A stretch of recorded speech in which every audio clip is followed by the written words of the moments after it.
This is a really cool controller. It really has a lot of flexibility in the sense that, as in previous games you've created, they supported digital. What we have with the analog is you're able to now fluidly control your game in many different ways.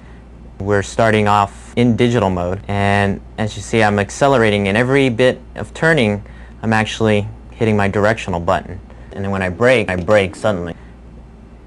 As I start in analog, I have a finer control of my driving. As you can see, I can slow down gradually as well as accelerate at a quicker speed. If I brake, I can gradually press on my brakes and slow down. What we have first is your digital mode is indicated without a light being shown. And right now it supports your standard controller that exists today. If we put it into the analog mode, indicated by the red light, we now support these features. And we can control the game itself by moving the joysticks. What happens is the developers may have the option to use these as optional features, such as maybe the car honking or looking in reverse. So here at Activision, we're really stoked to be able to use the analog controller, especially for Apocalypse in particular.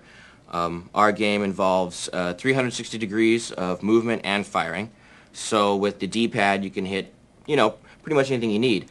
But with the analog controller, if you want to hit 22.5 degrees to shoot the guy in the corner room that's trying to take you out, all you have to do is put the controller at 22.5 degrees and you got him. And I really don't think anything can offer more control than that. So here, folks, we're working on this new game called Croc, Legend of the Gobos, which features this lovable crocodile who lives in this full 3D world. The Sony analog pad makes a whole new experience compared to a digital system where you have to rotate and move forward and rotate and move forward. But once we switch in the analog system, you're just moving really fluidly. In Crash Bandicoot 2, we are using all of the analog joystick capabilities. If you want to walk slowly, you just push the joystick a little bit. Basically, you just point it in the direction you want to move, whether you're walking or riding a jetpack. I'm really excited to be able to bring this to PlayStation owners throughout the world.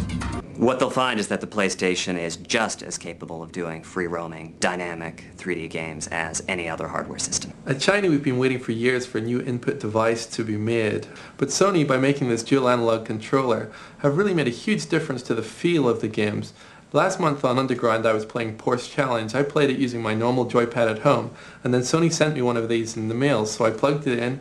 And my first go, I got like 5 or 6 times farther in the game on my first try. And it was simply because you can set the angle of the wheels of the car, just like you're driving a real car, by the pitch of the little sticks here. The analog controller allows you, the player, the ability to have finer control in your game, not just on and off, but all the points in between. Yeah, what I'm really excited about is that we can do this on Sony. We don't have to go do it on Nintendo, but I probably shouldn't say that.